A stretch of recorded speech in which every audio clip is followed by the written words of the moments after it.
Un grand shalom à tous et bienvenue sur Vidéo Tabernacle. Juste pour signaler que l'émission que vous êtes sur le point de suivre a été enregistrée pour notre compte, toujours dans le souci d'atteindre plusieurs prédicateurs partout ailleurs. C'est ainsi que ce ne sera pas moi qui présente l'émission, mais vous écouterez la voix d'un frère qui a été disposé à le faire derrière la caméra et nous pensons que ceci sera une grande bénédiction pour vous. Que Dieu bénisse et suivez les images. Bye bye. Entends-tu la voix des grandes eaux? Entends-tu, entends-tu, entends-tu, entends-tu, entends-tu, entends-tu, entends-tu les sept tonnerres? Shalom, Pasteur Salem. Oui, shalom. Nous sommes très heureux de vous recevoir à notre émission La Voix des Grandes Eaux, produite par Vidéo Tabernacle. Merci d'avoir répondu à notre invitation. Merci, merci. Pasteur Salem, aujourd'hui nous allons parler sur la divinité de Jésus-Christ. Qu'entendez-vous par la divinité de Jésus? Oui. Je voulais parler de la divinité, pas seulement la simple divinité de Jésus-Christ, mais les prophètes parle de la divinité suprême du Seigneur Jésus-Christ, qui est une notion suffisamment vaste.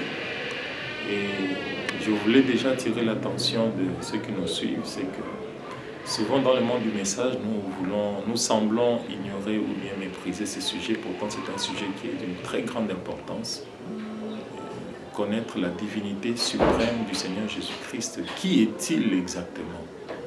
Qui est-il exactement? Parce que quand on parle de Jésus-Christ, c'est un plus grand mystère qu'on imagine. Savoir sa divinité suprême, qui est-il exactement? C'est un peu ça le sujet que je voulais que nous puissions aborder. Je suis sûr que ça aidera beaucoup de gens. Parce que le prophète dit que vous ne pouvez pas faire de progrès si vous ne connaissez pas la divinité suprême du Seigneur Jésus-Christ. C'est la révélation principale. Avant toutes les autres révélations, c'est celle-là qui vient en premier. Et des fois, nous négligeons cela. Nous parlons des grandes révélations, de la seconde venue, la plénitude de la divinité, le Fils de l'homme. Mais nous oublions qu'au centre de toutes les révélations, il y a cette révélation principale de connaître d'abord qui est le Seigneur Jésus-Christ. Oui, Pasteur Salem, vous parlez de la divinité, comme le prophète l'a dit, que la divinité est la plus grande des révélations, oui, du message de William Branham. Pouvez-vous nous dire quelle est la forme de Dieu que nous adorons? Oui. Voilà. Le sujet est beaucoup plus vaste qu'on l'imagine. Parce que lorsqu'on parle de la divinité suprême du Seigneur Jésus-Christ, Frère Branham explique dans ses enseignements sur les âges de l'Église que la divinité du Seigneur Jésus-Christ consiste à croire à sa divinité dans le Père, dans le Fils et dans le Saint-Esprit. C'est-à-dire avoir la révélation du Seigneur Jésus-Christ avant sa naissance à Bethléem. Parce qu'en réalité, Jésus-Christ, comme la Bible le dit, ses origines remontent au temps de l'éternité. Et lorsque vous pensez que Jésus-Christ est cet enfant qui est né à la crèche, c'est déjà une première erreur, parce que Jésus-Christ, en réalité, ce n'est pas l'enfant qui est né à la crèche, mais Jésus-Christ, ses origines remontent à l'éternité. De sorte qu'on a Jésus-Christ comme Père, déjà avec Abraham, avec Moïse, avec les prophètes. On a Jésus-Christ quand il vient à Jérusalem pour mourir, pour nos péchés, pour nous racheter. Et on a encore Jésus-Christ après qu'il soit parti, qui reste avec son Église et puis qui revient pour prendre son Église. Donc la notion est beaucoup plus vaste. Ce que l'on adore en réalité, ce n'est pas la forme que peut prendre Jésus-Christ, mais ce que l'on adore, c'est la personne de Dieu. Il y a une différence entre la personne de Dieu et la forme qu'il adopte. Parce que là où nous commettons notre erreur, c'est de penser que Jésus-Christ c'est la forme. Jésus-Christ ce n'est pas la forme, Jésus-Christ c'est Dieu. Et lorsque vous lisez dans la Bible, dans Jean chapitre 4, la Bible, lorsque Jésus-Christ parlait à la femme samaritaine au puits, et Jésus-Christ lui a dit qu'en réalité, Dieu est esprit. Parce que la question, lorsqu'elle a été présentée à la femme samaritaine dit, nous sommes les Samaritains, nous adorons sur la montagne, et vous, vous êtes les Juifs, vous, vous adorez à Jérusalem dans le temple. Et Jésus-Christ l'a vite repris pour remettre la chose en place. Avant que ses péchés ne soient pardonnés, elle devait d'abord recevoir la correcte révélation et de la personne et de l'adoration de la personne. Et il lui a dit que si tu connaissais le don de Dieu, pas même la forme qui est en train de te parler, mais si tu connaissais le don de Dieu, parce que le don c'est Dieu lui-même. Si tu connaissais le don de Dieu et la personne qui est en train de te parler, et toi-même tu chercheras à lui demander à boire. Et il a dit, en réalité, Dieu est esprit. Ça c'est la première notion. Donc Dieu est esprit, Dieu n'est pas la forme. Dieu est esprit, c'est un esprit qui peut prendre des formes. Pas une seule forme, mais des formes. C'est ainsi que le prophète nous a présenté de grandes vérités, telles qu'il dit que Christ est identifié comme étant le même au travers des âges. Ça signifie que Christ, ce n'est pas la forme, mais Christ, c'est l'essence même des dieux qui peut prendre différentes formes au travers des âges, mais tout en gardant les mêmes caractéristiques. Ainsi qu'on peut trouver Jésus-Christ avec Abraham lorsqu'il parlait devant la tente, avec Abraham et Sarah étant dans la tente. On peut trouver Jésus-Christ avec les 3 enfants hébreux, lorsque la 4e personne est descendue dans la fournaise ardente. On peut trouver Jésus-Christ dans le désert, sous forme de la colonne de feu de la nuée. On peut trouver encore Jésus-Christ comme le tourbillon avec Job dans la Bible. On peut le retrouver comme l'arc-en-ciel avec Noé. C'est toujours le même Jésus-Christ, c'est toujours le même Dieu, la même divinité, changeant des formes. En fait, la révélation partira du fait que Dieu est d'abord esprit, comme Jésus-Christ l'a présenté à la femme samaritaine en lui disant « Les véritables adorateurs, ce sont ceux qui adorent le Père. » Ça, c'est la première chose. Et puis, il a ajouté la deuxième chose, c'est ceux qui l'adorent en esprit et en vérité. Si nous prenons la première partie de la réponse de Jésus-Christ, il dit « Les véritables adorateurs », ça signifie qu'il y en aura de faux. Parce qu'on ne peut pas parler de véritables adorateurs s'il n'y a pas de faux. Donc il y a de faux adorateurs de Jésus-Christ. D'ailleurs, lui-même Jésus-Christ a insisté sur le fait, quand il était sur la terre, il avait dit que plusieurs viendront vers moi au temps de la fin et diront « N'avons-nous pas fait des miracles en ton nom? N'avons-nous pas chassé des démons? N'avons-nous pas prêché la parole ?» Et il a dit « Moi je leur dirai, en réalité je ne vous ai pas connus. » Donc le simple fait d'utiliser le nom de Jésus-Christ ne vous donne pas la garantie que vous adorez le vrai Dieu. Parce que souvent les gens pensent que si je parle de Jésus-Christ, alors je l'adore. L'adoration va au-delà de l'utilisation du nom. L'adoration, c'est la connaissance de la personne qui porte le nom. C'est deux choses différentes. C'est ainsi que Jésus-Christ a dit, les véritables adorateurs, ça signifie qu'il y aura le faux. Les faux, ce sont ceux qui utiliseront le nom sans connaître la personne. Parce que vous pouvez utiliser le nom pour chasser les démons, vous pouvez utiliser le nom pour prêcher l'évangile, comme aujourd'hui les gens essayent de mettre William Branham et Jésus-Christ en conflit, alors qu'en réalité, il n'y a aucun conflit entre William Marion Branham et le Seigneur Jésus-Christ. Et parce qu'ils ne connaissent pas la personne, mais ils connaissent le nom. Connaître le nom ne signifie pas nécessairement que vous connaissez la personne. Vous pouvez même opérer des miracles en utilisant le nom, mais à la fin de la course, la personne vous dirait « je ne vous ai jamais connu ». Et ça signifie que vous n'avez pas adoré convenablement, mais vous aviez le nom. Et c'est ainsi qu'il dit que les véritables adorateurs adoreront le Père. Mais cette réponse à elle seule est riche. Parce que adorer le Père, qu'est-ce que cela signifie, adorer le Père? Frère Branham montre dans le message qu'il a apporté dans Dieu dévoilé, le prophète est en train de montrer que le Père, c'est la parole rendue manifeste. Donc en réalité, le Père, ce n'est pas un Dieu avec une barbe quelque part, mais quand la Bible parle du Père, c'est lorsque la parole est rendue manifeste. Donc la parole manifestée, c'est ça le Père. la chose que l'on adore, c'est la parole manifestée. C'est ce que Jésus-Christ essaie de leur montrer. En réalité, dans chaque âge, la parole a pris une forme. Et les véritables adorateurs, ce sont ceux qui adorent selon la forme que la parole a prise dans l'âge dans lequel ils vivaient. C'est ainsi, par exemple, que Noé était un véritable adorateur quand il a vu l'arc-en-ciel s'est présenté vers lui. Job était un véritable adorateur quand il a parlé à Dieu sous la forme de tourbillon. Les 3 enfants hébreux ont été des véritables adorateurs quand ils ont rencontré le 4e homme dans la fournaise ardente. Abraham était un véritable adorateur quand il a rencontré Elohim dans la chair humaine. Et Daniel aussi, quand il a vu la colonne de feu dans la fosse au lion, c'était les différentes formes que la parole avait pris dans l'âge dans lequel il vivait. Et les prophètes, en réalité, dans tous les âges, sont la parole manifestée. Ce qui fait que les véritables adorateurs reconnaissent la parole lorsqu'elle prend la chair. Ça, c'est la vérité que Jésus-Christ a essayé de montrer à la femme en disant les véritables adorateurs adorent le Père, d'abord, ça signifie la parole manifestée, et ils adorent en esprit et en vérité. Oui, Pasteur Salem, sans vous couper, je voulais savoir, que direz-vous de ces gens-là qui adorent Jésus-Christ, la chair de Jésus? Puisqu'il y a ces gens qui disent qu'ils peuvent adorer même la barbe, même la chair de Jésus. Ils sont dans le vrai ou... Oui, je crois qu'ils sont, je ne pourrais pas dire directement s'ils sont dans le vrai ou sont dans le faux, mais je crois que la réponse viendrait de la parole elle-même.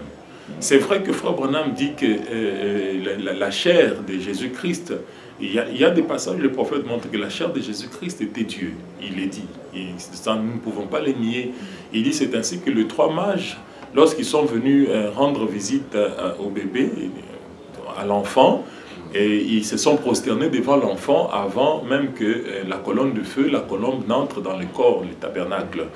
Et il montre qu'en réalité, dans la formation, la constitution même du corps de Jésus-Christ, c'était une constitution déjà différente de la nôtre.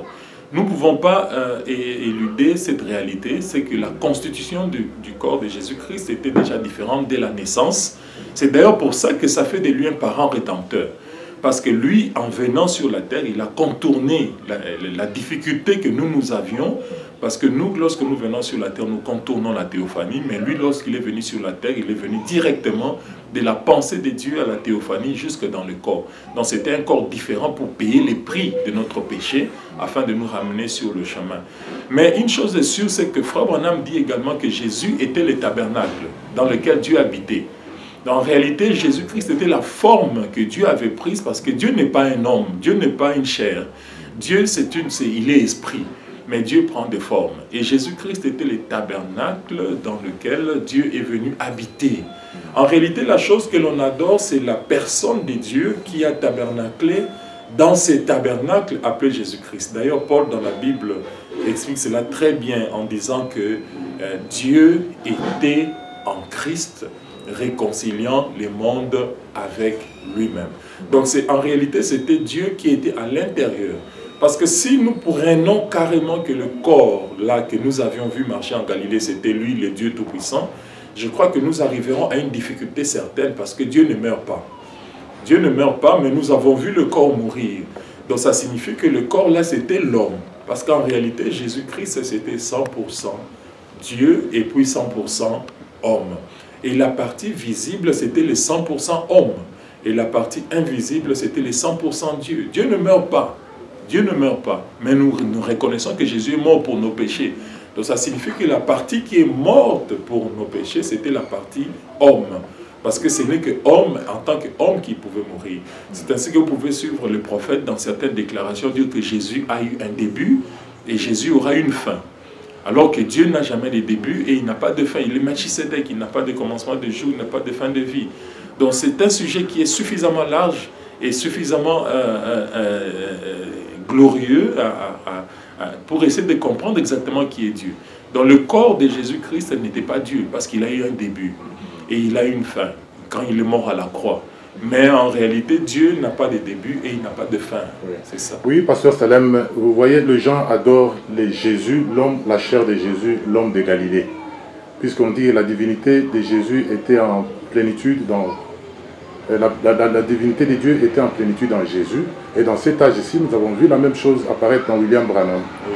Bon alors, comment se fait-il que les gens n'adorent pas William Branham et ils adorent toujours Jésus-Christ? Est-ce qu'il y a une différence entre adorer Branham et adorer Jésus-Christ?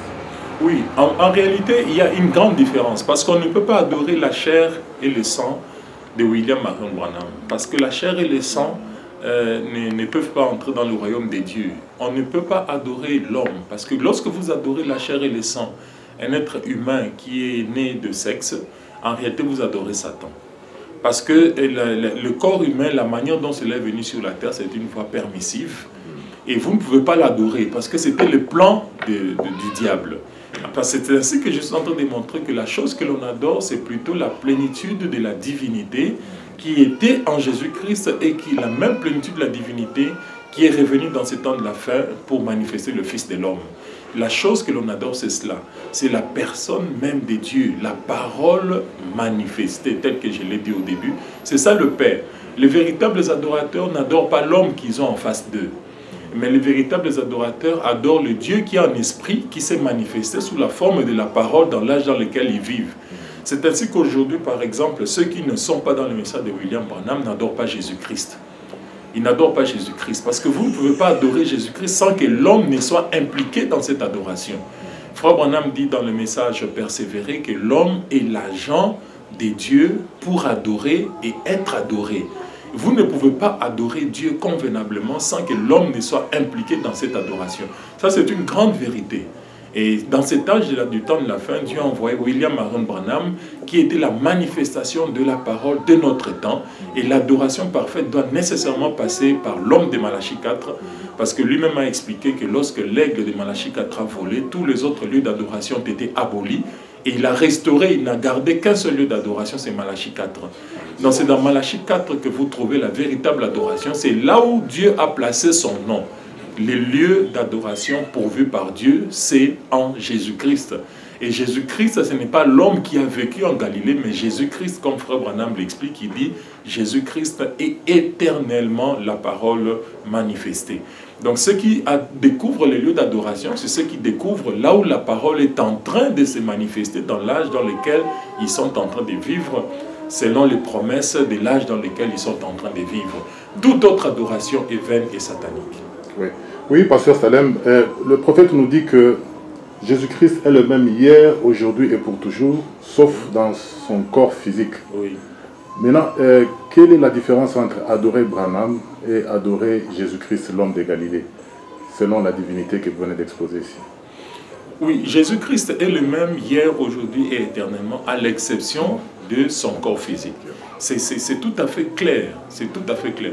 À l'exception du corps physique de qui que ce soit.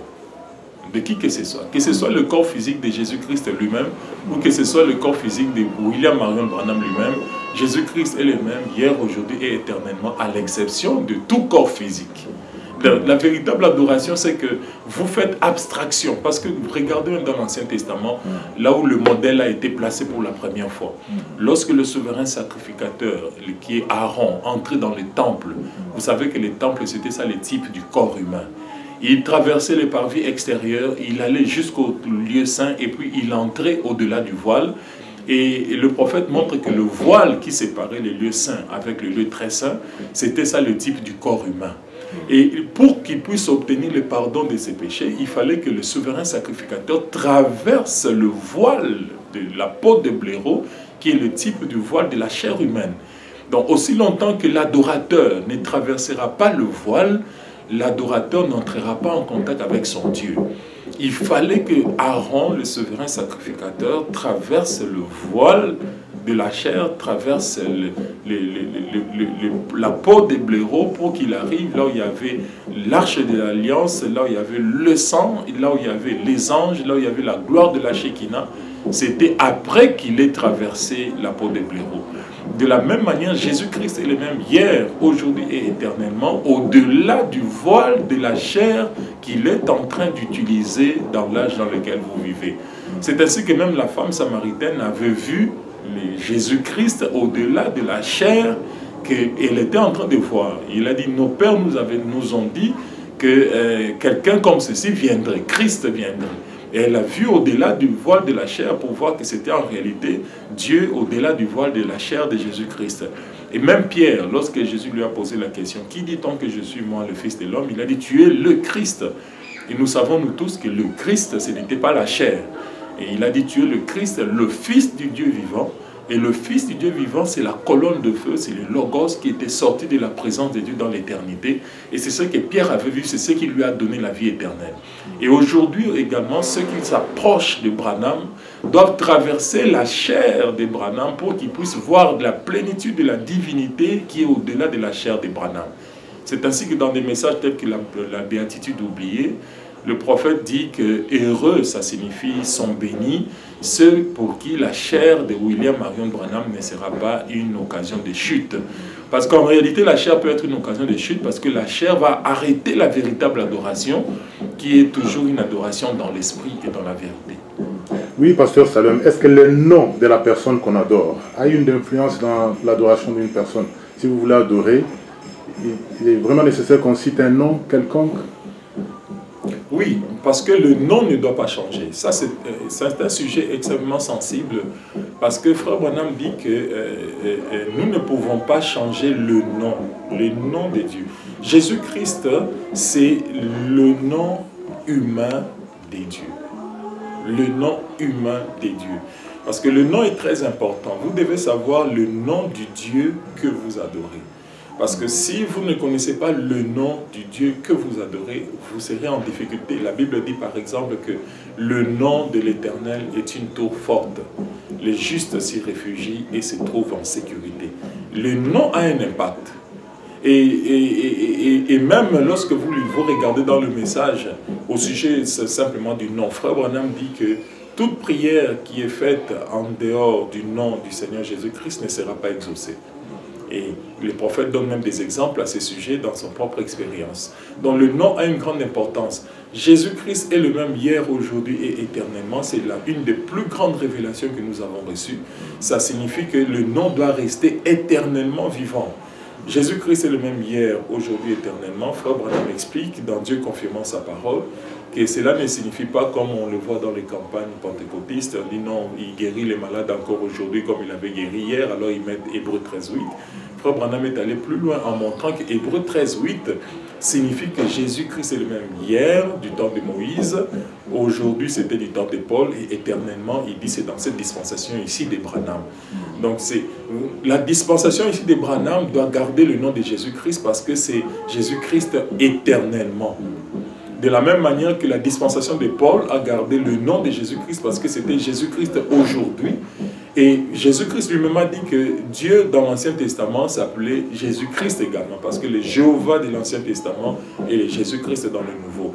Donc d'éternité en éternité, aussi longtemps qu'il y aura un être humain à sauver, on utilisera le nom de Jésus-Christ parce que Jésus signifie Jéhovah dans son attribut de sauveur. Et le prophète montre que aussi longtemps qu'il y a un homme qui doit être sauvé, Dieu utilisera toujours le nom de Jésus-Christ parce que c'est l'attribut qu'il déploie lorsqu'il veut sauver l'être humain. Et c'est ça qui signifie d'ailleurs Jésus, qui est le même nom de la même souche que Josué, Yehoshua, qui signifie Dieu dans son attribut de sauveur. Oui, pasteur Salem, parlons toujours des noms d'adorateurs. Est-ce que, bon, le prophète nous dit qu'à l'ouverture, c'est-à-dire à la révélation de cet honneur, l'épouse découvrira ou bien comprendra les noms nouveaux de Jésus-Christ. Est-ce que ces noms-là, c'est toujours le Seigneur Jésus-Christ ou bien un autre nom? Bon, le prophète dit que lorsque les sept honneurs vont gronder, et nous connaîtrons le nom nouveau du Seigneur Jésus-Christ. Et ça, c'est une déclaration du prophète qu'il a faite dans le premier sceau. Parce que les sept honneurs, en réalité, révèlent les mystères de ce nom de Jésus-Christ. Ça révèle les différentes personnalités qui ont marché sur la terre avec leur propre nom, mais en réalité, ce n'était pas leur nom à eux qui portaient, mais c'était le nom de Jésus-Christ. Les sept honneurs nous révèlent, par exemple, les messagers qui ont marché sur la terre. En réalité, il y avait Luther, Martin, Wesley, tous ces gens. Et ils s'étaient présentés en leur propre nom, alors qu'en réalité, il s'agissait du Seigneur Jésus-Christ. Les sept honneurs nous révèlent que Jésus-Christ est revenu dans ce temps de la fin. Mais on l'a découvert au travers du ministère de William Marion Branham, qui était un prophète selon Malachie 4, qui s'est présenté à nous sous son propre nom. Les sept honneurs nous ont révélé cela. Les sept honneurs nous ont révélé qu'en réalité, Jésus-Christ peut être parmi nous, mais en utilisant un autre nom. d'une autre personne, d'un être humain comme nous. Alors qu'en réalité, il s'agit de Dieu lui-même portant le nom de Jésus-Christ à l'intérieur de lui-même. C'est ce que les sept honneurs nous ont révélé. Je crois que le débat va très loin pour rien. Les gens s'agitent au sujet de cette révélation de sept honneurs, au sujet du nom nouveau. En réalité, si les sept honneurs n'étaient pas révélés, on n'aurait pas connu comment Jésus-Christ pouvait venir sur la terre sans qu'il ait porté le nom. Et il s'est présenté à nous dans un ministère prophétique et nous avons vu un être humain venir vers nous avec un autre nom, qui est le nom de Jésus-Christ. Mais en réalité, c'était Jésus-Christ lui-même. Si vous lisez les prophètes, par exemple, dans la nourriture spirituelle au temps convenable, Frère Branham dit que selon Malachie 4, il nous a été promis que Jésus-Christ descendra du ciel et se personnifiera dans la chair humaine. Ça, c'est selon Malachie 4. Alors que quand nous lisons Malachie 4, nous ne trouvons pas ça comme ça. Nous trouvons qu'il est écrit « Je vous enverrai Élie le prophète ». Mais en réalité, Élie le prophète, c'était Jésus-Christ qui est venu dans la chair. Tout ça, c'est les sept honneurs qui nous ont révélé cela. Les sept honneurs détiennent le mystère de la venue du Seigneur, mais en utilisant un être humain avec son propre nom, sans que ce nom-là soit altéré, sans que ce nom-là soit changé. La personne se présente vers vous avec son propre nom, mais lorsque vous le recevez, en réalité, vous ne recevez pas cette personne-là, même vous recevez le Seigneur Jésus-Christ lui-même. C'est ce que les sept honneurs nous ont révélé. Et c'est une grande révélation. Oui, Pasteur Salem, j'ai une autre question ici. Qu'est-ce que le corps de Jésus-Christ est devenu après qu'il est retourné, le corps de Christ? Oui, Frère Branham dit que, d'ailleurs ça c'est dans la Bible, lui-même Jésus-Christ, quand il a fini son travail, quand il est arrivé à la fin de son ministère, il a dit que je suis venu du Père et je rentre au Père. Et lorsque le prophète est en train d'interpréter ces déclarations de Jésus-Christ, le prophète dit que Jésus-Christ était en train d'annoncer à l'Église et à ses disciples qu'en réalité, lui était sorti de la colonne de feu. Il était sorti de la colonne de feu et il était en train de retourner dans sa forme originale de la colonne de feu. Et c'est ainsi d'ailleurs que lorsqu'il a rencontré Paul, excusez-moi, qui s'appelait à l'époque Saul, sur le chemin de Damas, et Paul n'a pas vu Jésus-Christ avec des cicatrices, ni avec la barbe, mais il est écrit dans la Bible que vers midi, il a vu une lumière sur la route, et il est tombé par terre, et de la lumière, la voix est sortie. Quand Paul lui a posé la question, « Qui es-tu, Seigneur ?» avec S majuscule. Et vous savez que chaque fois lorsque Seigneur est écrit avec S majuscule, ça signifie Elohim. Ça signifie c'est lui qui existe par lui-même. Et Paul a demandé, Paul qui était un érudit, qui connaissait les Écritures, il a dit, « Qui es-tu, Seigneur ?» Parce que la lumière ne pouvait être que celui qui avait rencontré Moïse dans les buissons ardents, celui qui avait dirigé, conduit les enfants d'Israël. Il a dit, « Qui es-tu, Seigneur ?» Et la voix a parlé parce que la colonne de feu parle. La colonne de feu est un être, c'est une personne. Il y a une personne à l'intérieur de la lumière. Et la personne a répondu, il dit, « Je suis Jésus que tu persécutes. » Donc il était retourné dans sa forme originelle de la colonne de feu, qui est sa première forme, la forme première qu'il avait. Et le corps humain n'était en fait qu'un moyen qu'il avait utilisé pour venir payer le prix, pour verser le sang. Parce que dans sa forme de colonne de feu, il ne pouvait pas verser le sang. Il a utilisé cette forme-là et il a payé le prix de notre péché. Et puis, après avoir payé le prix de notre péché, il est retourné dans sa forme originelle, qui était la forme de la colonne de feu. Et c'est vrai que le prophète dit également que, mais en ce qui concerne le sort du corps, il dit que le corps a été préservé par Dieu comme un mémorial de ce qu'il a eu à utiliser pour le rachat de l'humanité. Il a gardé le corps comme mémorial. Mais en réalité, dans sa forme, là où il est revenu dans sa forme de lumière, mais le corps a été gardé comme mémorial de la victoire de Dieu sur le péché et sur le diable. Oui, Pasteur Salem, revenons toujours sur la divinité de notre Seigneur Jésus-Christ. La question est celle-ci. Dieu qui revient dans les airs, serait-il le corps glorifié? Parce que nous attendons Dieu qui va revenir dans les airs. Serait-il un corps glorifié? Oui, je crois que dans le mystère de sa venue, de la venue du Seigneur, c'est un mystère qui a deux parties. Le 7e sous tel que Frère Branham le dit, c'est le mystère de la venue du Seigneur. Et il dit c'est l'heure, la minute où Jésus-Christ devrait revenir sur la terre. Quand le 7e ciel a été ouvert, nous l'avons vu venir dans les airs et dans les ciels d'Arizona. Et Frère Branham dit dans le lever du soleil, c'est notre Seigneur là-haut. C'est notre Seigneur là-haut et la puissance vivifiante nous a permis de voir sa venue. Mais il y a un aspect important dans le mystère de la venue que beaucoup ne voient pas, c'est que la venue a deux parties. Il y a la première partie qui est le mystère de sa venue quand il descend, et il y a aussi une deuxième partie qui est le mystère du départ de l'épouse. Donc le 7e sceau a deux parties, deux volets, et le premier volet c'est quand il vient pour prendre l'épouse, et le deuxième volet c'est quand l'épouse va à sa rencontre. Et de sorte que quand il vient, ce n'est pas le moment où l'épouse va à sa rencontre. Il vient d'abord pour rassembler l'épouse à travers un message, comme il est dit lui-même dans l'enlèvement, que quand il descend, selon 1 Thessaloniciens 4, il fait trois choses pendant qu'il descend. Il y a le cri des commandements d'abord, il y a la voix de l'archange qui est la résurrection, et puis il y a le son de la trompette. Il doit d'abord venir, il vient maintenant de manière secrète pour rassembler son épouse en utilisant le ministère de William Branham comme étant le tabernacle, le temple qu'il utilise pour rassembler l'épouse au travers d'un message. Et ensuite, lorsque l'épouse est rassemblée, que les vivants aussi sont rassemblés avec l'épouse, il y a le volet du départ de l'épouse. C'est alors que l'on découvre son corps glorifié. On ne peut pas voir le corps glorifié quand il descend, mais le corps glorifié, c'est quand l'épouse va à sa rencontre. Parce qu'à sa descente, il n'utilise pas le corps glorifié. À sa descente, il vient se personnifier dans le corps de William Marion Branham pour que William Marion Branham l'amène dans l'épouse pour que la tête soit unie au corps. Mais lorsque maintenant la pyramide dans sa totalité est complétée, alors la pyramide va monter maintenant à sa rencontre, c'est alors que l'on trouvera le corps glorifié.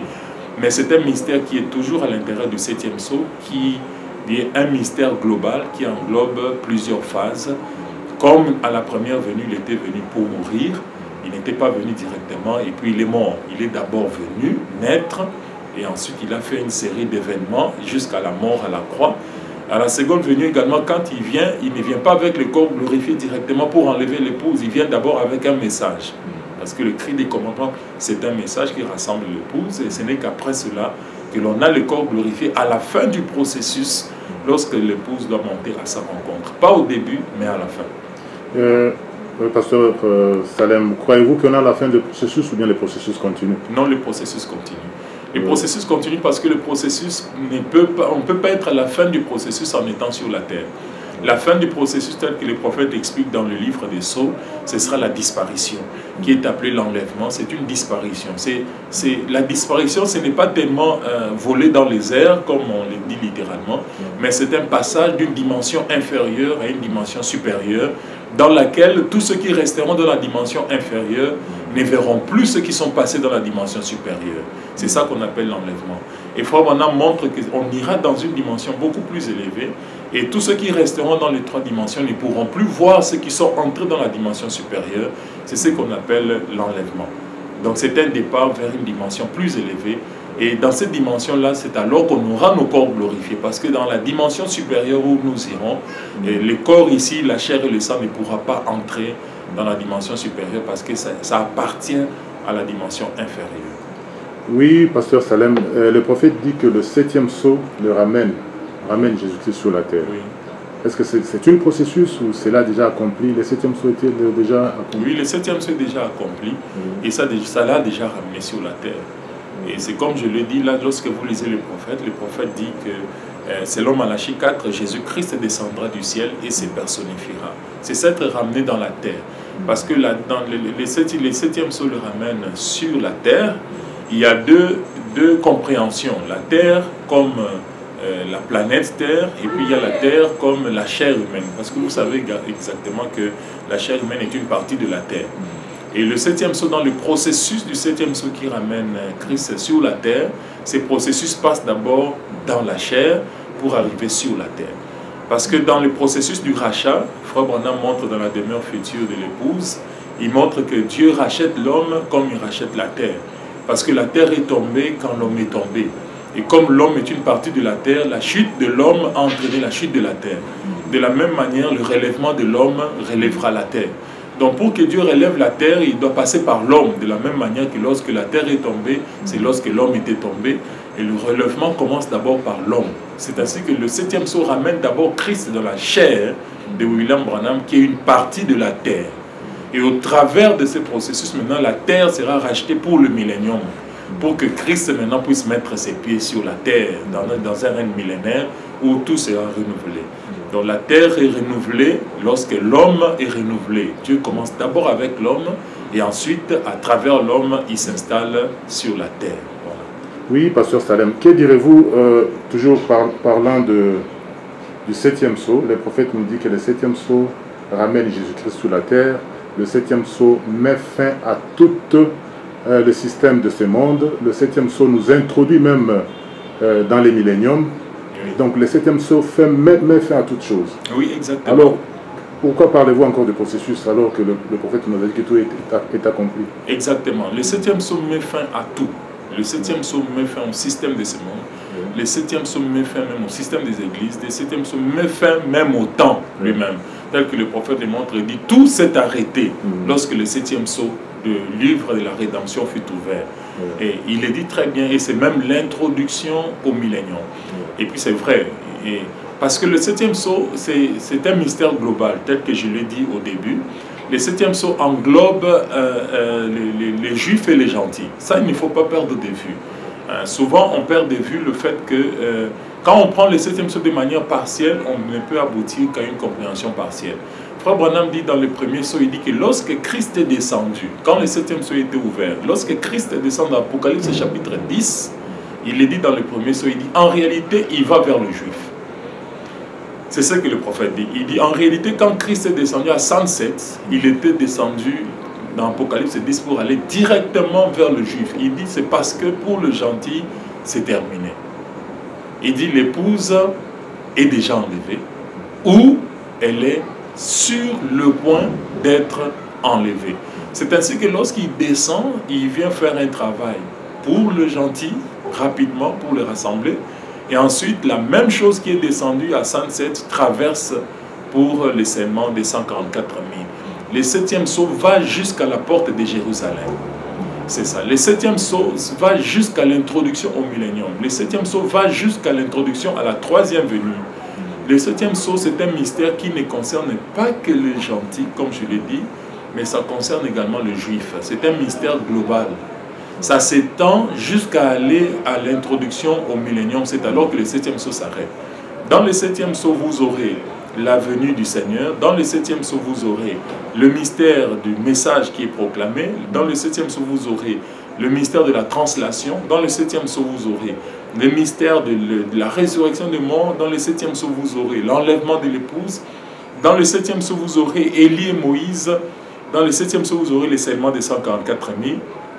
Et toujours dans le 7e sceau, vous aurez tout. C'est un mystère global, parce que le tout, c'est un même mystère. Parce que le 7e sceau est pour les gentils, c'est que la 7e trompette pour le juif. Donc il y a une relation entre les deux. Et c'est lorsque vous ne voyez pas ça très bien que vous allez penser que tout est déjà terminé parce que le 7e sceau est ouvert. Mais le 7e sceau continue même quand nous serons déjà partis. Les prophètes montrent que cet évangile que nous avons ici, cette puissance que nous avons ici avec nous, traversera chez les Juifs lorsque nous allons quitter la terre. C'est ainsi que le 7e sceau ira jusqu'à introduire le millénium. Pas le millénium lui-même, mais l'introduction du millénium. Parce qu'il y a une différence aussi entre le millénium et son introduction. Son introduction, c'est son début. Et ce n'est pas le millénium lui-même, mais le 7e sceau va jusqu'à l'introduction du millénium, qui est une partie du ministère de William Marion Branham également. Oui, pasteur Salem, selon ce que je viens de vous entendre là, vous dites que le 7e sceau, c'est l'introduction, mais il y a un processus, c'est-à-dire on n'est pas introduit, ou bien on est déjà introduit dans le millénium, donc il y a un processus pour l'introduction. Oui, dans l'introduction au millénium, c'est comme je l'ai dit, le millénium en réalité c'est le règne de Dieu sur la terre. Ouais. C'est comme je l'ai montré, c'est le règne de Dieu sur la terre dont le type était Salomon pendant son règne sur la terre lorsque Dieu s'était lui-même présenté à Israël sous la forme d'un être humain. En fait, lorsque Dieu se présente sous la forme d'un être humain, c'est ça déjà le type du millénium. Lorsque Dieu vient dans le cœur humain. Parce que le millénium étant le fils de David qui vient régner sur la terre, avant qu'il ne règne sur la terre, il doit régner dans le cœur de l'homme d'abord. Il vient d'abord dans un ministère, il vient dans le prophète, il entre dans son cœur d'abord, dans un premier temps, parce que le rachat de l'homme et le rachat de la terre passent par un même processus. Dieu ne peut pas venir régner sur la terre avant d'avoir régné dans l'homme. C'est ainsi que William Branham, dans son ministère, a introduit le millénium dans son ministère. C'est déjà l'introduction, c'est comme un type du millénium déjà lorsque Dieu est entré dans son cœur pour régner dans son cœur, prendre le contrôle de son être. Il a régné sur la terre de sa chair avant de régner sur la terre littérale. Et le millénium, c'est déjà ça. C'est ainsi que Frère Branham montre que lorsque vous soutenez le don, que vous venez tout autour de ces dons-là, vous entrez dans le millénium. Il dit tel que le peuple d'Israël avait fait pour Salomon. Et il a ajouté, mais voici, ici, il y a plus que Salomon. Donc dans le type, l'introduction du millénium commence lorsque la parole revient sur la terre. Vous connaissez vous-même ce que Frère Branham dit dans la parole parlée de la sémence originelle. Il dit que ma mission envers la terre, c'est d'être le précurseur de la seconde venue, de la parole qui vient. Et il dit, et la parole, lorsqu'elle va venir, elle a en elle tout, et même le millénium. Et c'est Christ. Et Christ a en lui le millénium. Donc quand la parole est venue vers le prophète, cette parole avait en elle-même tout ce qu'il faut.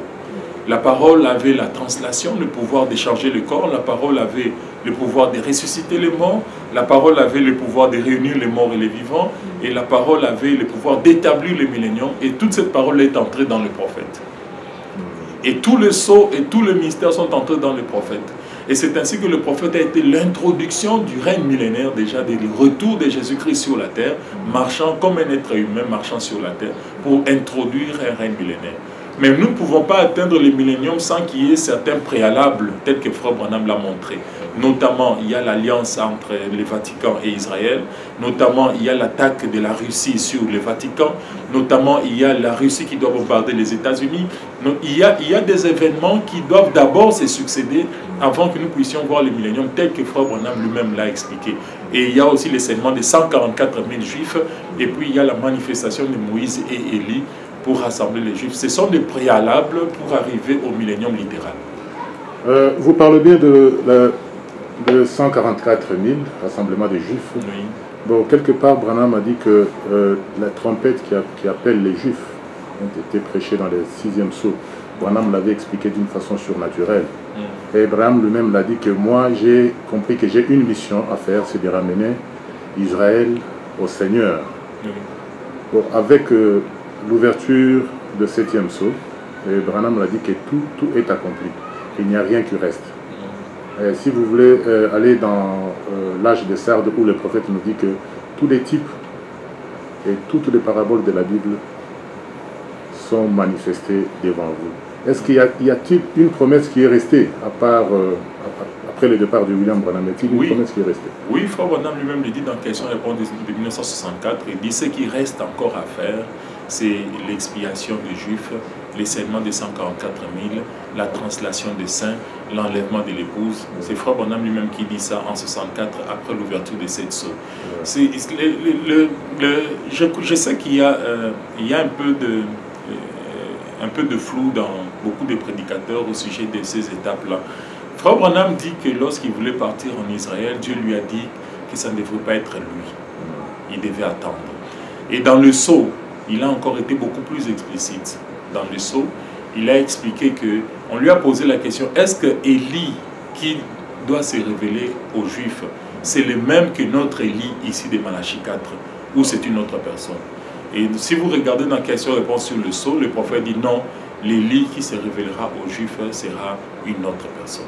Il dit parce qu'il doit être juif, parce que les Juifs n'écoutent que les leurs. Ce ne sera pas le même que celui de Malachie 4 des gentils. Et le prophète est assez clair là-dessus. Il est assez clair là-dessus. Et vous savez que le livre scellé des 7 sceaux, le prophète dit que c'est d'un bout à l'autre, ainsi dit le Seigneur.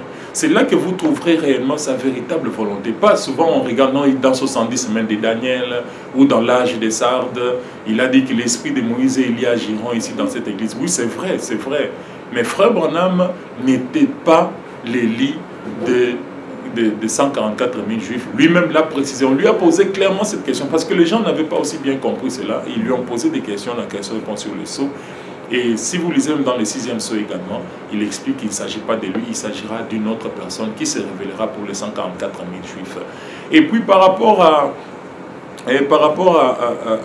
ça, ou par rapport aux juifs, à quelque chose que vous avez dit là, que j'ai perdu peut-être l'idée, l'effet d'idée, c'était, vous avez encore parlé de... Je parlais de la trompette. Oui, exactement, Israël. de la trompette. Branham a parlé qu'il avait déjà je parlais de la trompette. Oui. Exactement. Parce que Frère Branham dit que toutes les trompettes sonnent dans le 6e sceau. Ouais. Hein, c'est ce qu'il dit. Ouais. Toutes les trompettes sonnent dans le 6e sceau. Dans le 6e sceau, il y a 7 trompettes. Parce que quand il dit toutes les trompettes, ça signifie 7. Il y a 7 trompettes dans le 6e sceau. Et ces trompettes, lorsqu'elles sonnent, c'est pour amener Israël dans sa patrie. Et les prophètes montrent que les 6 premières trompettes, parce que c'est là où on ne voit pas très clair, les trompettes sont partagées en deux. Il y a les 6 premières et puis il y a la 7e trompette qui est mise de côté. La 7e trompette, c'est lorsque Moïse et Élie sonnent leur message. Ça, c'est la 7e. Les 6 premières trompettes, c'est lorsqu'il y a eu la guerre, on a maltraité les Juifs avec Mussolini, avec Hitler. C'était pour amener Israël dans sa patrie. Et Frère Branham montre qu'entre la 6e trompette et la 7e trompette, un prophète apparaît pour les nations et les pentecôtistes rejettent la Bible. C'est entre la 6e trompette et la 7e trompette que William Branham apparaît. Et c'est ainsi qu'il dit même dans les âmes qui sont en prison maintenant qu'en réalité l'agneau s'est levé du trône dans le 6e sceau. Dans le 6e sceau, et pas dans le 7e, dans le 6e. Parce que c'est dans le 6e, entre la 6e trompette et la 7e trompette que l'agneau s'est levé de son trône, le prophète est apparu, et les pentecôtistes ont rejeté la Bible. C'est entre la 6e et la 7e trompette. Dieu a fait une brèche. C'est ainsi qu'il a appelé cela les ouvriers de la 11e heure. Lorsque la Deuxième Guerre mondiale s'est arrêtée, c'est Dieu qui avait fait une brèche. Et dans cette brèche-là, quand il a arrêté la guerre, c'était pour appeler les ouvriers de la 11e heure qui sont l'épouse. Et il a suscité William Branham dans la brèche. Dans la brèche-là, et le prophète est venu avec un message, et les pentecôtistes ont rejeté la Bible, et l'épouse a été appelée. Et lorsque la brèche est finie, l'épouse est mise de côté, alors Dieu passe maintenant dans la 7e trompette, qui est maintenant la révélation de Moïse et Élie et le serment des 144 000. Les sceaux ne se suivent pas de manière chronologique, comme les gens le pensent. Hein, de sorte que quand vous quittez la 6e, vous arrivez au 7e. Le 7e sceau est un sceau autonome, qui est la manifestation de tout ce que Dieu a fait après. C'est ainsi qu'il y a un silence. Le 7e sceau concerne la manifestation de tous ceux qui ont été sauvés, dont le nom a été placé sous les 6 sceaux. Il montre que le premier sceau, c'était le sceau des martyrs, et les noms ont été placés en dessous. Le deuxième sceau également, les noms ont été placés en dessous. Le troisième sceau des réformateurs, les noms ont été placés en dessous. Et nous, en réalité, nous ne sommes même pas dans le 7e sceau. Je sais que beaucoup de gens ne le savent pas. L'épouse, dans les derniers jours, les noms ne sont pas dans le 7e sceau, mais sous le 4e sceau. Parce que nous sommes sous le 4e sceau, qui est le sceau de l'aigle. C'est là où se trouvent nos noms. Parce que c'était le dernier sceau où il y avait un être vivant. Le 5e sceau et le 6e sceau ne concernent pas l'épouse, ça concerne les juifs. Le 5e et le 6e sceau concernent les juifs. Nous ne sommes concernés que par les 4 premiers sceaux.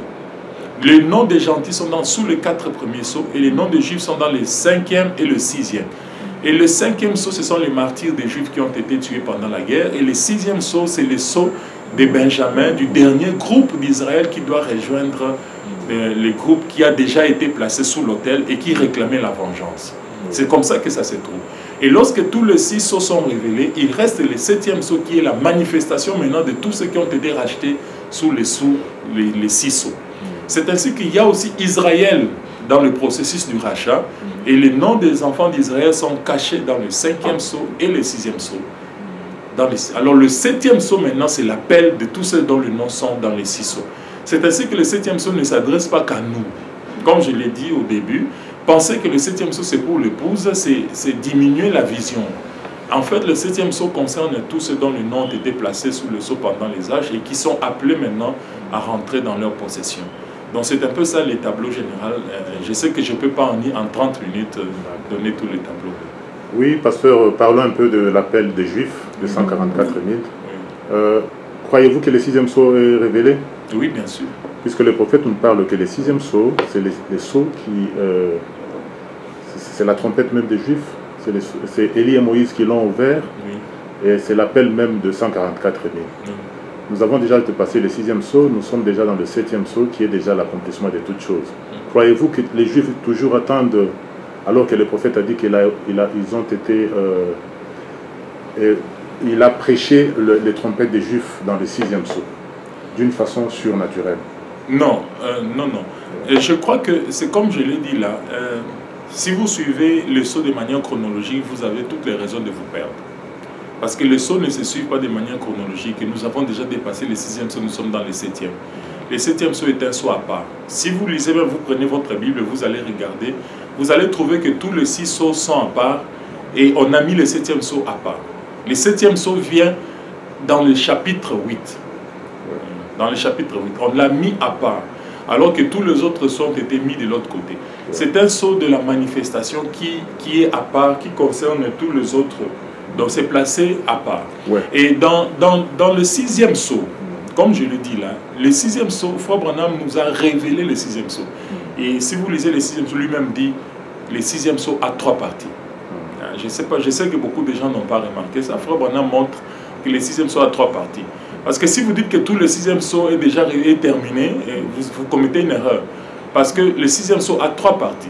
Il dit la première partie du 6e sceau concerne la purification des vierges folles. La deuxième partie du 6e sceau concerne le scellement des 144 000. Et la troisième partie du 6e sceau concerne le renouvellement de la terre. Donc c'est 3 parties différentes. Le 6e sceau a 3 parties. Il y a la partie de la purification des vierges folles. Il dit, c'est-à-dire ce sont ceux qui auront raté de partir dans l'enlèvement, qui ont raté de voir l'expiation. Quand Dieu s'est manifesté chez les gentils, ils ont raté de le voir. Ils seront purifiés dans le 6e sceau par la grande tribulation. Parce que le 6e sceau, c'est le sceau de la grande tribulation. Et la grande tribulation, il est dit, ne peut pas arriver sur la terre aussi longtemps que l'épouse est sur la terre. Parce que dans les types, ce serait contraire. C'est Joseph qui prend d'abord son épouse, il l'amène au palais, et ensuite il se révèle à ses frères. Joseph ne peut pas se révéler à ses frères pendant que l'épouse est à ses côtés. Donc vous allez déranger les types de la Bible. Il faut d'abord que l'épouse soit dans le palais, derrière, pour que Joseph se révèle à ses frères. Jésus-Christ ne peut pas traiter avec Israël quand nous sommes encore sur la terre. Parce qu'il faut d'abord qu'il nous amène, il nous cache, et puis il se révèle à ses frères. Donc vous allez déranger les types lorsque vous les placez de cette manière-là. Et donc il y a les vierges folles qui doivent être purifiées sous le 6e sceau. Il y a les 144 000 qui sont scellés dans le 6e sceau. Et puis il y a les sceaux du renouvellement de la terre, la purification de la terre. Voilà les 3 buts du 6e sceau. Et lorsque vous regardez les 3 buts du 6e sceau, vous verrez que ces 3 buts ne sont pas encore accomplis. Parce que Frère Branham montre que le 6e sceau, c'est l'interruption de la nature. Il dit que le 6e sceau, c'est l'interruption de la nature parce que c'est la grande tribulation. Et la chose même qui fera que la nature soit interrompue, ce sera le ministère de Moïse et Élie quand ils seront en train de lancer les fléaux sur la terre. Et ils vont bouleverser la nature. La nature va suspendre son cours tel qu'il le montre. Et si vous le lisez même dans la Bible le confirme. Il dit qu'ils vont jeter les fléaux, il y aura la nuit, il y aura ceci. Et ces fléaux-là, c'est ça qui va interrompre la nature, parce que la nature va entrer dans le douleur de l'enfantement pour engendrer une nouvelle terre. Et le 6e sceau, c'est aussi le douleur de l'enfantement de la terre, qui va enfanter d'une nouvelle terre et pour le millénium, parce que la terre entière doit être purifiée par le feu avant que l'épouse et l'époux puissent marcher de nouveau sur la terre. Donc il faut que les types s'accordent. Il faut que les types s'accordent, sinon vous allez déranger les tableaux complets. Donc c'est entre la 6e trompette et la 7e trompette que l'épouse est appelée. C'est ça. C'est ça notre ministère. Mais lorsque nous nous sommes appelés, après nous vient maintenant la 7e trompette. L'épouse n'est pas dans la 7e trompette. L'épouse est entre la 6e trompette et la 7e trompette. C'est alors que nous nous sommes appelés. C'est tout ce que nous sommes en train de faire maintenant. C'est entre la 6e et la 7e. Et dès que nous quittons le terrain, que notre Joseph nous met dans le palais, c'est alors qu'il se présente à ses frères dans la 7e trompette. Le 7e sceau est toujours un sceau indépendant qui est mis à part pour la manifestation des 6 autres sceaux. Oui, pasteur, si je peux encore revenir sur le 6e et le 7e, je voulais savoir lequel des sceaux a été ouvert avant l'autre.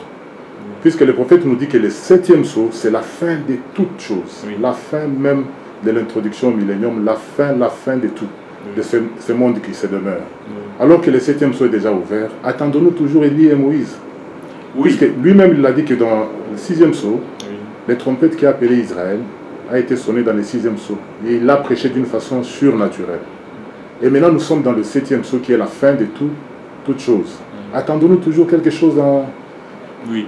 Frère Branham, je crois que Frère Branham a été très clair dans... Si vous regardez la fête des trompettes, il a commencé d'abord par dire que la fête des trompettes ne nous concerne pas. Et ça, c'est tout à fait clair. Ce n'est même pas une question à poser parce qu'il a été très clair. Si vous lisez dans la fête des trompettes, il dit que les trompettes ne concernent pas l'épouse. Il a apporté les trompettes pour montrer la révélation de la chose, ce qui doit être fait. Il a parlé, il nous a donné une vue de ce qui doit être fait. Sur le plan ecclésiastique, il a montré ce que les trompettes peuvent montrer, parce qu'une trompette, les trompettes ne sonnent pas que pour le juif. Même lorsque un message est apporté, c'est une trompette qui sonne, et c'est une guerre qui est déclarée. Même dans les âges de l'Église, chaque fois lorsqu'un messager venait, c'était une trompette qui sonnait. Et ça déclenchait toujours une guerre spirituelle. Il a montré du côté ecclésiastique et il a montré aussi du côté naturel avec Israël comment les trompettes ont contribué à ramener Israël. Ce sont des guerres en fait qui ont contribué à ramener Israël dans sa patrie. Comme je l'ai dit, les sceaux ne s'ouvrent pas, je le répète encore, les sceaux ne s'ouvrent pas de manière chronologique. Les 7 sceaux ont été ouverts.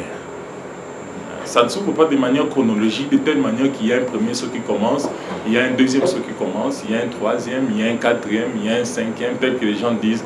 C'est un peu comme les gens qui disent les 7 tonnerres sont ouverts, quel est le premier tonnerre, le deuxième tonnerre, le troisième tonnerre. C'est de la même manière que les gens pensent que quand les sauts sont ouverts, il y a les premiers sauts, il y a le deuxième, il y a les troisième. C'est comme je l'ai dit là, nous nous sommes placés dans le mystère du 4e saut. Nous sommes dans le 4e saut. Nous ne sommes même pas dans le 7e, comme je l'ai dit. Les 7e, je crois que c'est là que se cachait tout le mystère. L'épouse est placée sous le 4e sceau, pas le 7e. Nous ne sommes pas dans le 7e. Le 7e, c'est la venue du Seigneur. C'est le sceau de la venue de celui qui a scellé. Il a scellé sous le premier sceau, il a scellé sous le deuxième, il a scellé sous le troisième, il a scellé sous le 4e. Ça, c'est pour nous. C'est ainsi qu'il y a 4 êtres vivants qui accompagnent les 4 premiers sceaux. Parce que les 4 êtres vivants, ça marche avec l'épouse. C'est l'esprit qui venait dans l'épouse pour leur permettre de surmonter les difficultés, les défis que le diable a placés devant eux pendant les âges. Et quand vous arrivez au 5e sceau, le 5e sceau, vous verrez même que le 5e sceau, par exemple, le 5e sceau qui parle des Juifs qui ont été tués, oui, des martyrs, ça vient après le 4e. Ça vient après le 4e. Alors que nous, nous sommes dans le 4e. Quand vous regardez la nomenclature de sceaux... Le 4e, c'est le sceau de l'enlèvement. Oui, c'est ça. C'est ça même le sceau de l'aigle. Et quand vous regardez le 4e sceau, nous sommes là et les martyrs qui sont morts bien avant nous, leur sceau serait placé après nous. C'est pour montrer... Entre le 7e sceau et le 6e... Non, laissez-moi continuer. Laissez-moi d'abord continuer. Entre le 4e et le 5e, c'est le 4e qui est plus récent par rapport au 5e. Parce que le 5e appartient au passé, mais le 4e, c'est ce qui est récent, qui est d'actualité. Mais vous verrez que dans la nomenclature, la manière dont la Bible l'a placé, la Bible place le 5e après le 4e. Alors qu'en réalité, ce qui s'est passé dans le 5e est antérieur à ce qui s'est passé dans le 4e. C'est pour montrer que par rapport aussi au 6e sceau et au 7e sceau, même si le 7e sceau est postérieur par rapport au 6e, mais vous verrez que les événements qui se sont déroulés avant le 6e sceau donnent l'impression d'avoir été avant le 6e sceau. Donc c'est comme si le 7e sceau précède le 6e sceau, alors que le 6e sceau est censé être postérieur à la venue du Seigneur. C'est de la même manière avec le 4e et le 5e. Ce que vous trouvez entre le 4e sceau et le 5e sceau, c'est ce que vous trouvez aussi entre le 6e sceau et le 7e sceau. C'est parce que lorsque vous les regardez de manière chronologique, vous n'arriverez jamais à une compréhension pleine et entière du plan de la rédemption. Parce que ce n'est pas en fait chronologique. Ce n'est pas le temps des calendriers pour dire que non, voilà, le 4e sceau, c'est nous ici. Alors le 5e sceau, c'est déjà passé. Parce que le 5e sceau, ce sont les Juifs qui ont été tués depuis que Jérusalem avait été détruite. Alors que le 4e sceau, c'est William Branham. William Branham est venu de loin après. Mais ce sceau-là a été ouvert après que le 4e soit ouvert. Comme si c'est un événement qui est placé dans le futur, alors que le 5e sceau n'est pas un événement du futur, mais c'est un événement du passé. De la même manière, le 7e sceau est ouvert, autant que les autres 6 sceaux. C'est pour permettre la manifestation de ceux qui ont été appelés dans le 6e sceau, entre la 6e trompette et la 7e trompette, qui est les ouvriers de la 11e heure. Ils ont été aussi appelés entre la 6e et la 7e trompette, mais la venue du Seigneur, c'est pour la manifestation de ces gens-là qui ont déjà été appelés entre la 6e trompette et la 7e. Oui, pasteur, si je vais bien vous entendre, il y a encore d'autres manifestations, d'autres événements qui vont venir dans le futur. C'est Frère Branham qui le dit. Tout n'est pas accompli. C'est ce Qu'est-ce qu'il a dit dans le 7e sceau, c'est la fin de tout. Oui, c'est ça. Y a-t-il encore des choses qui sont restées alors que le prophète l'a dit que c'est la fin? Il a dit que même il a parlé de l'Apocalypse 10, de 1 à 7, oui. Quand l'ange la puissance est descendu, qui est notre Seigneur Jésus-Christ, oui. Il n'y aura plus de temps. Oui. Il n'y a plus de futur, il n'y a plus à espérer. Oui. Et Branham même nous a dit que tous les types et tous les paraboles de la Bible sont manifestés. Donc il n'y a plus rien. Alors vous croyez qu'il y a quelque chose encore dans le futur puisque non, ce n'est pas moi qui crois. Parce que je ne pense pas qu'il y ait un prédicateur qui doit croire. Un prédicateur ne doit pas croire. En ce qui concerne le message de Frère Branham, vous devez toujours répéter ce que lui-même a dit. L'erreur que beaucoup de prédicateurs commettent, c'est d'injecter leur propre pensée à la pensée de Dieu. Il faut répéter le prophète. C'est le prophète dans question-réponse de 1964 qui a lui-même dit, on lui a posé la question, est-ce que le temps est fini, est-ce qu'il n'y a plus rien après? Le prophète a dit non, il y a encore des choses qui doivent être faites. Il les a citées, notamment la translation des saints, notamment l'enlèvement de l'épouse, notamment l'expiation de 144 000 leur scellement, et toutes ces choses restent encore à passer. Il dit, une expiation est passée, l'expiation des gentils, mais il reste encore l'expiation des juifs après l'ouverture de ça. Je crois que pour moi, ça me suffit. S'il y a une chose qui m'a beaucoup aidé dans ces messages, c'est de reconnaître ce que William Branham a dit, pas ce que les pasteurs pensent. Et je pense que c'est une erreur que d'essayer de mettre dans sa tête ce qu'un pasteur a prêché. Il faut plutôt croire ce que William Branham a dit. C'est ce qui est plus important. Non, le problème c'est de parler de type, puisque Branham a parlé, il a dit que si vous prenez les types, lui-même s'est dit qu'il est primérien, il n'a pas beaucoup étudié, mais il utilise les types. Il a dit que si vous prenez les types, vous n'allez pas vous tromper. Oui, justement. Ouais. Lui-même a dit que tous les types justement. De la Bible, toutes les paraboles de la Bible sont déjà manifestées. Oui. Est-ce qu'il y a un type qui est resté? Mais justement, je vous ai montré le type le plus clair. Je vous ai montré le type le plus clair, c'est le type de Joseph. Ouais. Le type de Joseph est très clair là-dessus. Ouais. Donc Joseph, lorsqu'il se révèle à ses frères, il faut que l'épouse soit déjà partie. Et Frère Branham lui-même explique, il dit, ce type-là de Joseph, qui se révèle à ses frères, c'est ça Jésus-Christ qui se révèle aux 144 000 lorsque le 6e sceau est ouvert pour eux. Et il montre qu'il ne peut pas le faire si l'épouse n'est pas déjà entrée au palais. Donc il faut, et lui-même explique, il dit que l'épouse ne doit pas être sur la terre pendant que Joseph se révèle à ses frères. Et ce type-là ne doit pas non plus être brisé, parce que les types ne peuvent pas mentir.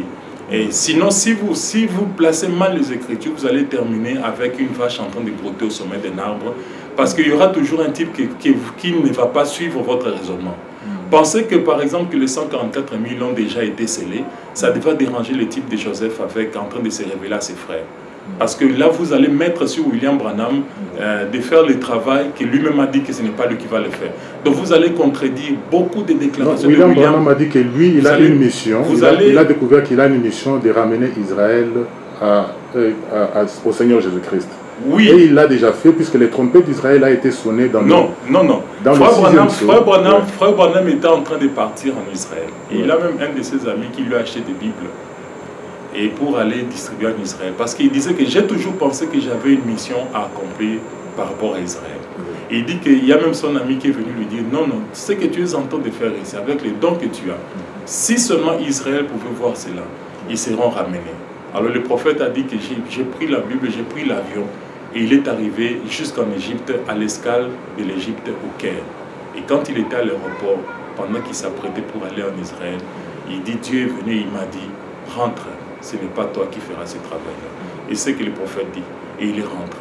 Dieu lui a dit que ce n'était pas son travail, et il est rentré. Il ne l'a jamais fait. Oui, mais seulement, attendez, c'est seulement là où les gens ne comprennent pas très bien. Israël est différent des nations. Israël doit être racheté comme une nation. Le rachat d'Israël ne se fait pas comme le rachat des gentils. Frère Branham montre que les gentils sont rachetés individuellement, mais Israël est racheté en tant que nation. Et il dit Israël sera racheté en une seule journée. Et tout Israël sera racheté. Mais les individus, les juifs individus, qui sont entrés également, parce que l'épouse n'est pas que constituée des gentils seuls. L'épouse est constituée également des gentils et des juifs. Parce qu'au début de l'histoire de la rédemption, quand l'Église a commencé, il y avait d'abord des juifs qui étaient entrés, et après il y a eu le groupe des gentils qui a suivi, notamment le groupe de Paul d'abord qui a commencé avec à Jérusalem, et puis les autres sont entrés.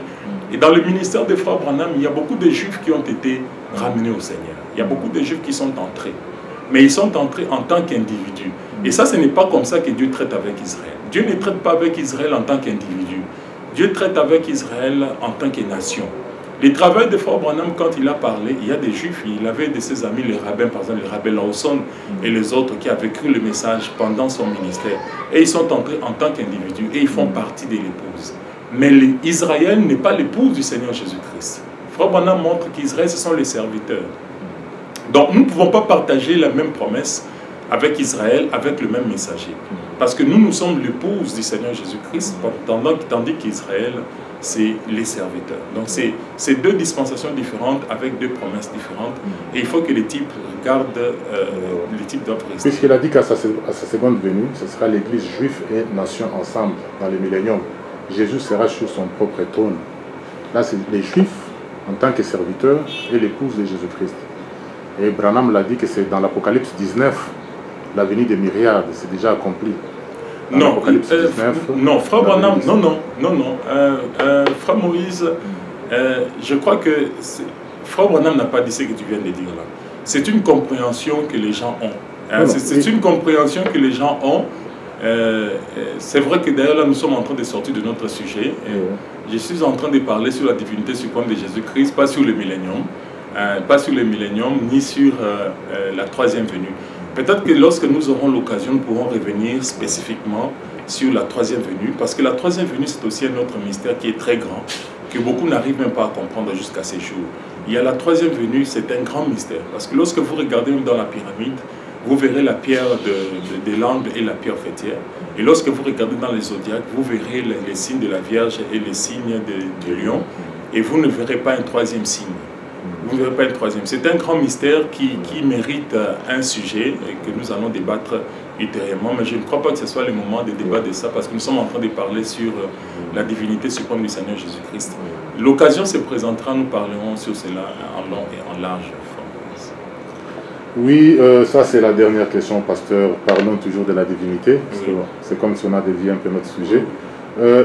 Pourriez-vous nous dire qu'est-ce que les mages ont adoré quand ils sont venus voir le petit bébé? Oui, je crois que je l'ai dit au début, que la constitution même du corps de Jésus-Christ était une constitution différente de la nôtre. Frère Branham montre comment le corps a été formé. Il dit que lorsque l'ange a rencontré Marie, le jour de la salutation, de la grande visitation, et l'ange a dit à Marie que le Saint-Esprit te couvrira de son ombre et l'enfant qui naîtra sera le Fils du Dieu très haut. Et le prophète dit que lorsque Marie a dit qu'il me soit fait selon ta volonté, Dieu a créé une cellule de sang dans la matrice de Marie. Et cette cellule de sang qui a été créée dans la matrice de Marie, c'était Dieu lui-même qui l'a créée. De sorte que Dieu n'a utilisé ni l'ovaire de Marie, ni les spermes de qui que ce soit.